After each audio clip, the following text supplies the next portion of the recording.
이름으로 기도드립니다. 아멘.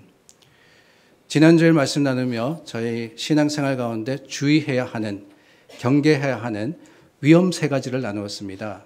하나는 나태함이었고, 또 하나는 분주함, 그리고 마지막으로 분열이었죠. 이 세 가지 우리가 신앙생활을 하면서 또 교회 안에서 가장 주의해야 하는, 우리를 위협하는 것들입니다.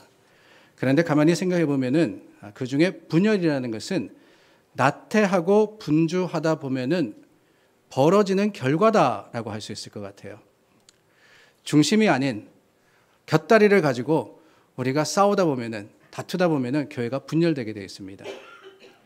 그리고 또 나태함과 분주함은 가만히 생각해 보면은 서로 대비되는 신앙의 극과 극이 아닌가 하는 생각이 듭니다. 한쪽 끝에는 분주함이 있습니다. 열심히 부지런하게 사역하고 바쁘게 맡겨진 일을 감당하다 보면은 그 분주함에 빠지더라는 거예요. 너무 많은 것을 바라고 너무 큰 성과를 거두기 위해서 너무 열심히 하다 보면은 오히려 잘 하지 못하고 번아웃에 빠질 때가 있습니다. 특히 한인교회 목회자들이 그렇죠. 일주일에 기본적으로 10번 정도 설교합니다. 주일 예배, 수요, 금요, 새벽 예배, 거기다가 모임에다가 경건회에다가 뿐만이 아니죠. 신방에, 사역에, 모임에, 거기다 교회 관리도 해야 되고 때에 따라서는 공사도 해야 되고, 어떤 교회에서는 찬양팀 인도도 하고 교육부 사역도 합니다. 근데 다 잘하면 좋은데, 여러분 솔직히 말씀드리면은 다 잘하는 거 불가능입니다. 다 잘하시는 목사님, 저를 포함해서 아직은 못 봤습니다. 그렇기 때문에 부족한 부분을 동력자가 채워주든지 평신도 사역자가 도와줘야 되는데, 이민교회가 어디 그렇습니까? 형편이 안 되거든요. 그리고 또 더 심각한 것은 목사님들이 왠지 모르는 강박증이 있어요. 모든 걸 잘해야 한다는, 모든 것을 제대로 해야 한다는 그러한 마음이 있다 보니까 혼자 이리 뛰고 저리 뛰고, 어느새 진이 빠져서 더 이상 목회 못하겠다, 교회를 아예 떠나시는 목사님들도 많이 봤습니다. 특히 2세 목회자들이 사역을 중단하는 경우가 너무 많아요. 분주함에 빠져서 번아웃이 되어버리는 겁니다. 근데 그 반면에 분주함의 반대 끝에는 나태함이 있습니다. 신앙생활을 하다 보면은, 목회하다 보면은 나도 모르게 매너리즘에 빠져서 힘써서 최선을 다해야 하는 일임에도 불구하고 미루고 제쳐두고 대충 하다 보니까 나태해진 그 굳어진 습성으로서 얼렁설렁 그냥 대충대충 하는 경우가 있다는 거예요. 참 위험한 태도입니다. 신앙이 타성해졌게 되면은 위험해집니다. 다 안다고, 다 배웠다고, 다 해봤다고, 아니 더 나아가서는 이미 구원받았다고 게으름 피우다 심판의 자리에서 부끄러움을 당하지 않을까 걱정될 정도입니다. 목사가 나태해지면은 교인이 위태해지고요. 교인이 나태해지면 교회가 위태스러워지는 거예요. 그렇다면 어떻게 하느냐?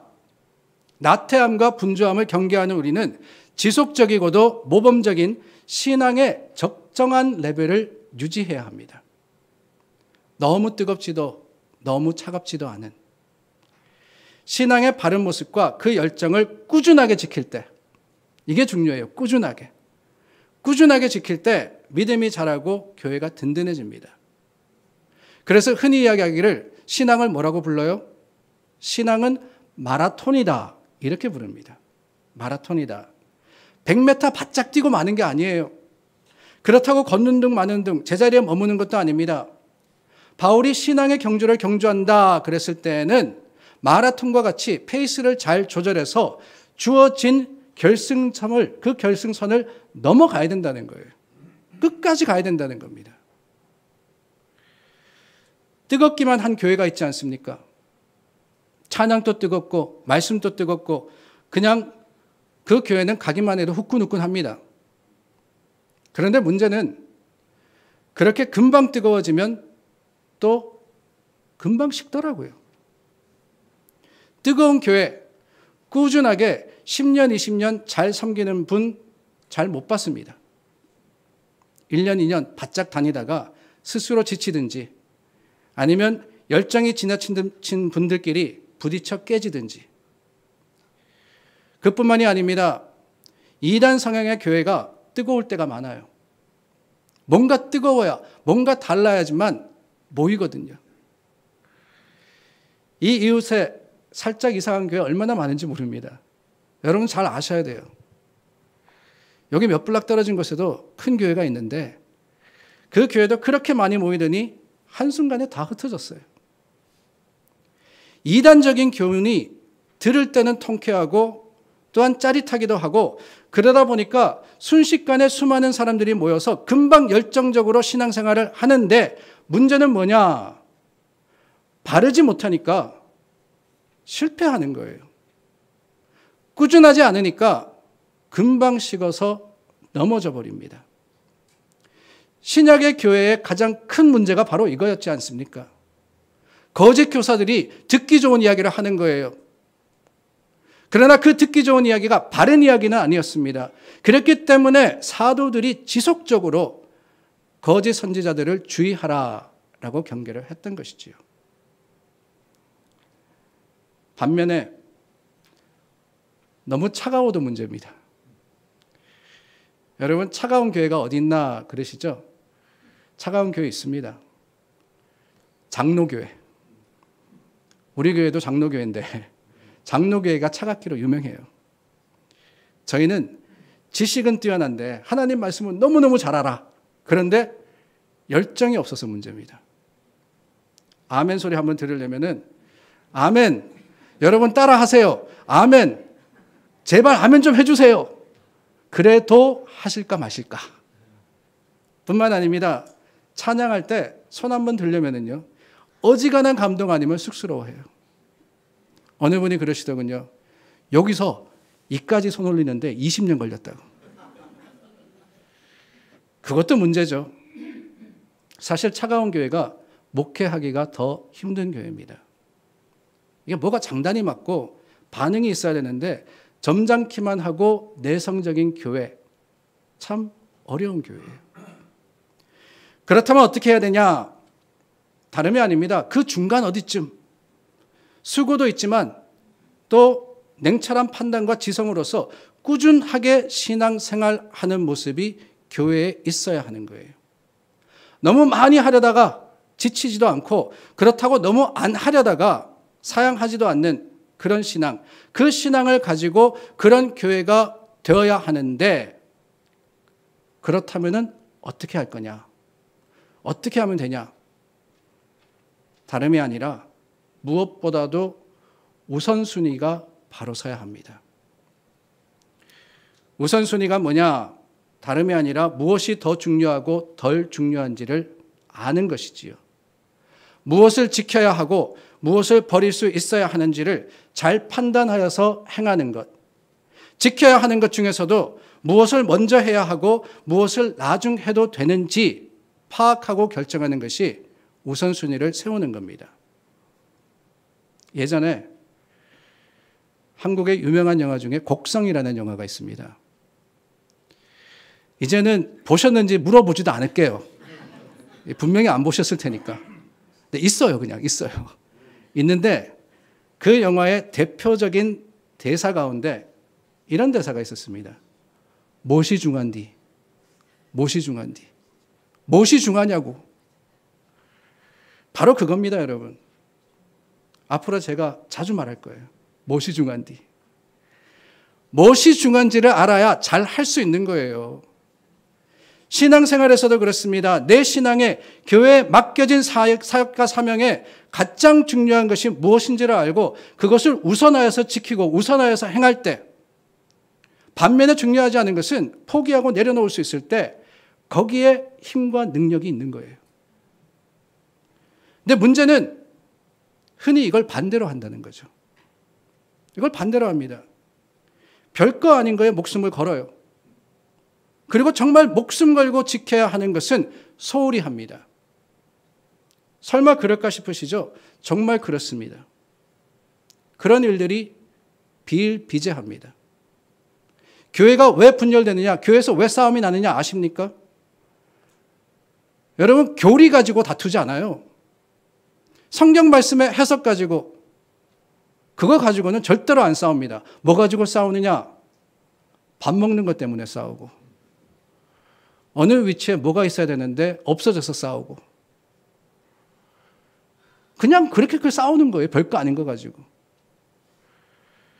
이건 해도 되고 안 해도 되는 건데, 그거 했다고 섭섭해 하시는 분이 계시는가 하면은 하지 않았다고 마음 상해하십니다. 무엇이 중요한지 판단을 잘못해서 그렇다는 거예요. 중요한 것을 우선하고 중요하지 않은 것은 상관없이 해야지. 그게 바로 바른 길을 가는 방법입니다. 그렇기 때문에 중요한 게 바로 뭐가 중요하냐 이것인데, 그 우선순위를 바르게 세우기 위해서 꼭 필요한 게 있습니다. 다름이 아니라 본질을 아는 거예요. 본질. 본질이 뭐냐? 영어로 nature라고 제가 번역을 했습니다. nature. 본 모습을 이야기하는 거예요. 원래의 모습. 존재의 이유라고도 하기도 하고 존재의 목적이라고 하기도 하죠. purpose of being. 왜 있느냐? 왜 만들어졌느냐? 제가 요즘 답다라는 표현을 많이 합니다. 교회다운 교회라고 하고 성도다운 성도라고 하는데, 교회라면은 주님이 세우신 그 본 모습, 본질을 지키고 보여야 하며, 성도라면은 하나님의 부름에 합당한 성도의 조건을 갖추어야 성도라는 거예요. 답다라는 것이 얼마나 중요한지 모릅니다. 본질을 지킨다는 것이 행복의 비결이자 성공의 이유입니다. 그렇지 않습니까, 여러분? 남편은 남편다워야 돼요. 아내는 아내다워야 됩니다. 부모는 부모답게 행동해야 되고, 자식은 자식답게 행동할 때 그 가정이 행복하듯이, 우리는 우리의 본질이 뭐냐, 교회의 본질이 뭐냐, 신앙의 본질이 뭐냐, 그것을 항상 찾아가며 지켜야 한다는 거예요. 오늘 바울의 말씀이 바로 그겁니다.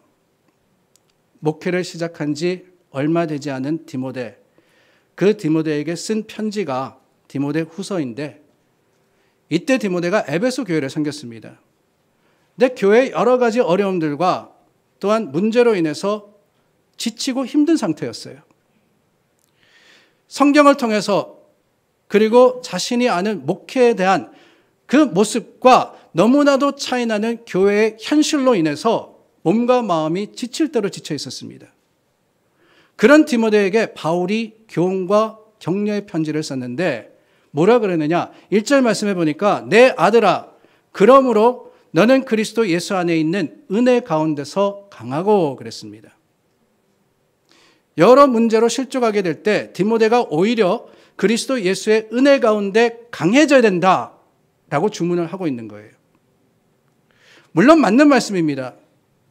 그런데 여러분, 제가 디모데라면은 바울에게서 특별하게 편지가 왔는데, 예수 그리스도 안에 그 은혜 가운데 강해지라, 이 말씀 들으면 조금 섭섭할 것 같아요.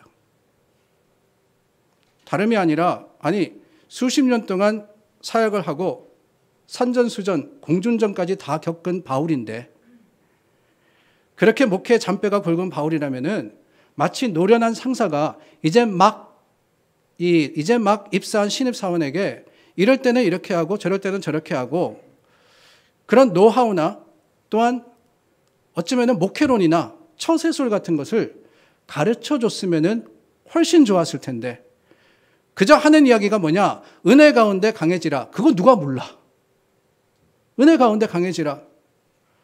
당연한 것을 이야기하고 있더라는 거예요. 예수님의 그 믿음 속에서 굳건히 서라고 하는 겁니다. 거짓 교사로 힘들 때, 여러 가지 시시비비에 분쟁이 생길 때 해결 방법을 찾고 또 어떻게 중재하라는 것보다 더 우선해서 주시는 말씀, 그것은 복음의 진정성대로 네가 가고 있느냐? 예수 그리스도의 그 복음의 은혜를 지금도 붙들고 있느냐? 이것을 판단해 보라고 하시는 거예요. 이게 바로 신앙의 본질을 기억하라는 말씀입니다. 무엇이 먼저냐? 무엇이 중요하냐? 바로 그거예요. 우리가 신앙의 본질을 잊어버릴 때가 얼마나 많습니까? 목회자들에게 가장 중요한 것은 하나님의 말씀을 전하고 목양의 사역을 감당하는 것인데 그게 아니라 목회 외적인 부분에 더 힘을 쏟고 열심을 다할 때가 있습니다. 수적인 성장에 집착하고 무슨 모임에 임원이 되고 회장이 되고 이런 일을 하다 보면은 어느새 모르게 하나님이 자신에게 주신 그 목회의 길을 벗어날 때가 있더라는 거예요. 교회도 그렇습니다. 여러분, 교회의 본질이 무엇입니까? 왜 우리가 교회로 모입니까? 교회는요, 예배로 모이고 흩어지는 가운데 십자가 공동체를 통한 사귐과 교제 그리고 나눔을 통해서 우리에게 주신 구원을 증거하는 사역을 감당하는 그런 곳입니다. 그런데 이런 교회가 그 역할을 감당하기는커녕 이름 알리기에 앞서고 그리고 대형 교회로서 부러움을 받는 교회로서 되기 위해서 노력을 한다면 그게 뭐냐? 그게 뽐내는 거예요. 뽐내는 거. 오늘 본질과 형상, 이 현상이라는 제목을 가지고 Nature and Form이라고 이야기했습니다. Form이라는 건 다른 게 아니에요. 모습을 이야기하는 거예요. 한국말에 뽐낸다 그런 거 있죠. 그게 다른 게 아니라 겉모습에 치중한다는 겁니다. 교회가 본질을 잃어버리면 그렇습니다. 겉모습에 치중하는 거예요. 사람들이 좋아하는 것을 하려고 하지 하나님이 좋아하시고 하나님이 원하시는 것이 무엇인지를 잊어버리는 것. 그게 바로 심각한 문제입니다. 교회 내의 문제도 그렇지 않겠어요? 교회 내의 문제도 그렇다면은 말씀으로 풀어야 되는 거예요. 그런데 그게 아니라 다투고 무정하고 배신하고 따지고 그럼으로써 각자가 가지고 있는 생각과 각자가 가지고 있는 지식으로서 교회 안의 문제를 해결하려고 하면은 절대로 불가능합니다. 무엇이 중요하냐?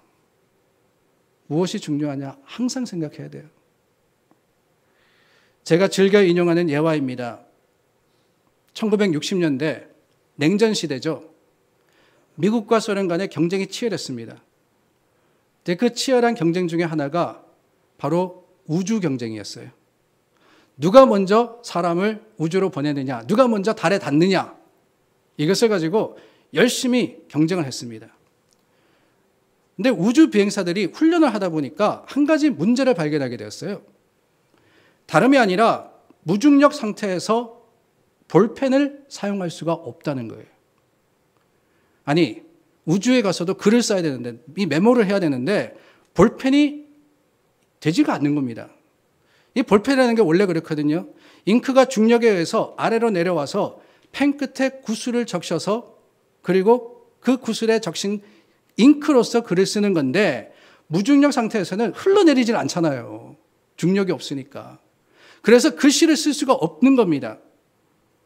이 문제를 가지고 미국 나사가 고민을 시작했어요. 우주 공간에서도 쓸 수 있는 볼펜 개발에 착수를 했습니다. 그래서 수년의 기간과 수백만 달러를 들여가지고 드디어 무중력 상태에서 쓸 수 있는 볼펜을 개발해냈는데 이게 얼마나 좋은가 하면 어떤 표면에서도 또한 무중력 상태만이 아니라 물속에서도 글을 쓸 수 있는 그러한 기가 막힌 볼펜을 개발해낸 겁니다. 자랑스럽잖아요. 드디어 미국 우주비행사들과 소련 우주비행사들이 만날 기회가 있었대요. 그때 미국 우주비행사들이 파켓에서 그 스페이스펜, 기가 막힌 수백만짜리의 펜을 딱 들어다가 자랑을 했습니다. 여러분, 우리는 정말 최신의 기술과 최고의 노력을 다해가지고 우주에서도 쓸 수 있는 이 펜을 개발해냈습니다. 소련에는 이런 펜이 없으시죠? 그거 하나 가지고 이제 경쟁이 끝난 거야. 승리로 끝난 겁니다. 그런데 여러분, 소련 비행사가 대답했습니다. 우리는 연필 쓰는데요. 그러더래요. 연필 쓰는데요. 교회가 성장해야지만 더 많은 일을 할 수 있다 그럽니다. 시스템이 잘 갖추어져야 한다 그러면서 거기 투자도 하고 수고도 합니다. 그렇게 해서 대형 교회, 인기 있는 교회가 되기 위해서 최선을 다합니다. 그러나 여러분, 그래야만 하나님의 맡겨주신 사명을 감당할 수 있는 겁니까? 몽당 연필이면 어때요? 글만 쓸 수 있으면 되지. 본질을 붙들고 사명을 감당하면 되었지 뭐가 더 필요합니까? 바울은 4절서 6절까지 그 본질적인 신앙인의 모습을 예를 들어서 말씀하고 계십니다. 먼저는 명령에 살고 명령에 죽는 군인처럼 내 삶의 기준점과 목표가 이기적인 데 있는 것이 아니라 철저히 하나님의 뜻에 있느냐, 그것을 묻고 계세요. 예수님의 병사는 예수님의 말씀대로 행하는 게 목적이자 역할이지 자신이 드러나고 보여지고 칭찬 듣는 게 중요한 게 아니에요. 사람들에게 인정받는 게 그게 중요한 게 아닙니다. 둘째로 운동선수가 그 운동에 맞는 규칙대로 운동하듯이 우리도 원칙 가운데 신앙생활을 하고 있는지를 살펴보라 그랬어요. 원칙대로 하는 게 중요한 거예요. 원칙대로. 축구선수가 골을 넣는데 머리와 발이 아닌 손으로 공을 들어다가 골을 넣었어. 여러분, 그거 인정됩니까? 인정 안 되는 거예요. 아무리 우리 앞에 긴급한 일이 있다 할지라도 우리는 철저하게 신앙인답게 처신하고 신앙인으로서 문제를 해결해야 되는 겁니다. 세상의 방법이 아니에요.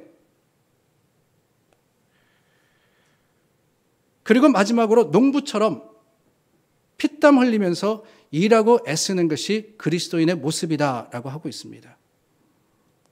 설렁설렁이 아니라는 거죠. 진실한 애씀, 하나님께서 맡겨주신 일에 대한 최선, 이것이 바로 주님이 원하시는 신앙인의 모습인 거예요. 이처럼 예수 그리스도 안에 있는 은혜로 강해지라 하는 말씀은 자신을 돌아보아서 주님의 말씀대로, 원칙대로 본질적인 신앙의 자리로 다시 돌아와 확고하게 서라는 명령이십니다. 어떠한 어려움이 있든지 어떠한 문제가 있든지 사람의 생각과 사람의 방법이 아닌 예수 그리스도의 그 사랑으로서 우리는 해결해 나가야 되는 거예요. 마지막 8절 말씀이 그거 아닙니까? 내가 전한 복음대로.